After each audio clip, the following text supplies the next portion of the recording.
Yes, here we go. So we've got the second part two of the chef slot. So we were talking about getting prepped, getting sorted, and doing a list before you go shopping, because you'll end up wasting money, time, and effort, and throwing stuff away, won't you? And Jacob's just been talking about he's made a tomato sauce for the week. Is that right? Is that correct? Is that what you've done? That's correct. Yeah. So what I tend to do is I'll do a batch of it then, basically.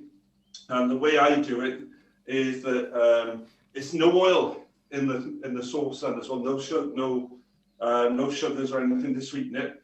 What I tend to do, right, is I'll get my onions all chopped up. Yeah. Basically, I'll start to sort of I'll put a touch of water in the pan, right, and get my onions, get that bubbling up, onions in there, and let the water reduce. Okay. Yeah. As it starts to go really quite dry, drop some more water in, because what you're trying to do is you're trying to draw the sugars out. Okay. All right. Okay. And what will happen is, like it's kind of like when you're doing the caramelized onions for hot dogs, right? You don't tend to fry them. So what will happen is they'll draw out, and then basically the all the sugars from that will start, as the water's reducing, all the sugars will start to turn into a caramel. Yeah, osmosis, mate. Osmosis. It'll come through the cell walls. That's what. But the only bit of information I know from school, like osmosis, man. Yeah, there you go. Yeah. Transfer from one side of a cell wall to the other. But carry on. So what will happen is, once you start to see that water going brown and the onions going brown, that's it. They're done, right? Yeah. Then what you pop your chopped tomatoes in there, and your garlic then as well. Just leave it go. So can I just rewind there for the sake of everyone? Would you use tin chopped tomatoes, or would you use fresh chopped tomatoes? What do you use? Always tinned, because you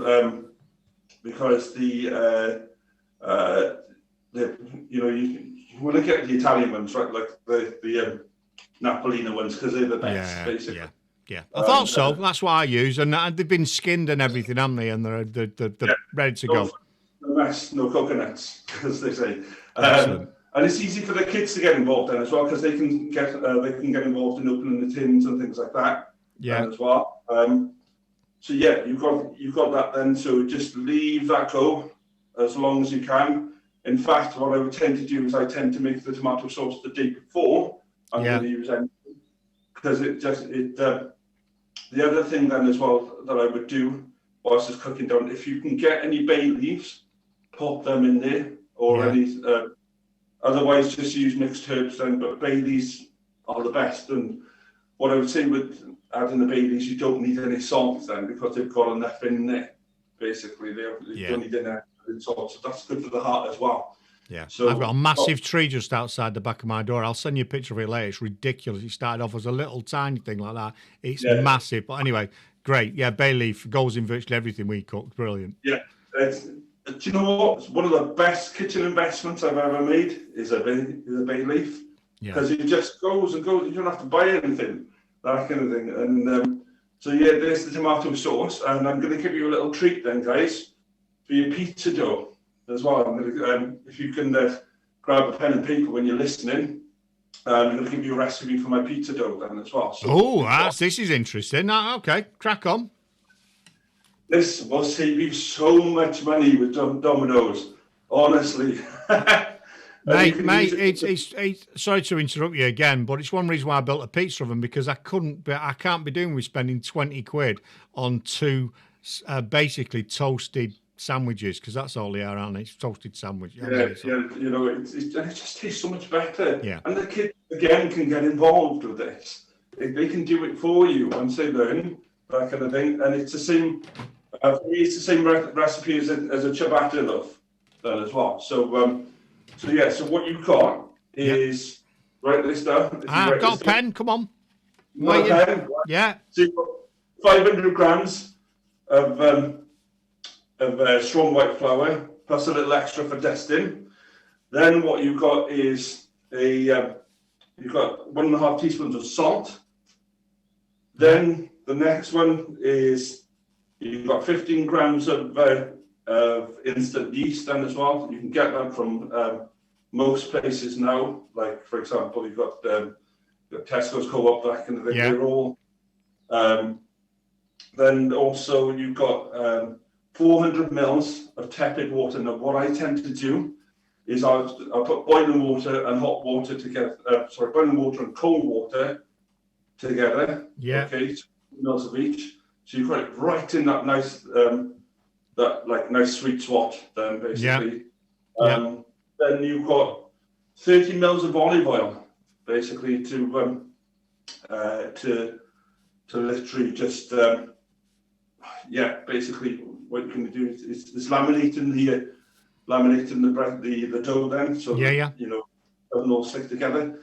Now what I would do, right, is I would leave the salt out until the second proof. So when you're sort of, I'll explain basically, get all the other stuff mixed together. Yeah. And let it prove. Yeah. Knock it back. And then what you do is, when I say prove, you basically let it double in size. Yeah. You let it double in size. You want to knead it really, really well. So you're literally punching it. That'll take some stress out as well for 2021. And what you want to do then basically is, once you've got it knocked back and ready to shape, knock back first of all, what you do is then you sort of knead in the salt then, because what happens with the salt, it starts to attack the yeast. Yeah. If you start to do it too early, okay? Now, obviously what happens, it's like when you're overeating then basically, because yeast loves salt and sugar, right? And it just goes, oh yeah, I'm just going to gorge on this. Yeah. When you give it too much time, if you give it too much time, it'll just go and die, basically. Sound good. So sugar feeds it, and also salt obviously is an inhibitor, isn't it? So it basically it stops it carrying on. Cool. So what you do then basically is you get your nice ball of dough. You start to shape it out. I'll see if I can do a video for you on that a little bit later or something. But you know, for you to go on your website for your users. But then what you do is you just shape the dough basically into a circle, and then let it rise a little bit, and then when you're ready to go, what you do then basically is you get your sauce, you get your a little layer of cheese. Yeah. Okay, always a little layer of cheese first, and then you put your toppings on, and then another layer of cheese, and then oil over the top, basically, because the oil allows the cheese to spread more easily then as well. So I'm not sure if you were aware of that, Kirk, but it's excellent. Excellent, mate. Sounds. And I want pizza now for my breakfast because I'm now hungry. Should we have another track and come back, because I think that's quite good. So hopefully everyone's written those down. If not, we'll put them in. I'll do a blog from this and we'll put the show notes on it. So if you're watching the blog or watching this on the blog, well, I've already done it. Back in time. Right, we'll have another track and then we'll come back. We'll come right back with the chef slot and we'll wrap things up. So anyway. Have a listen to this.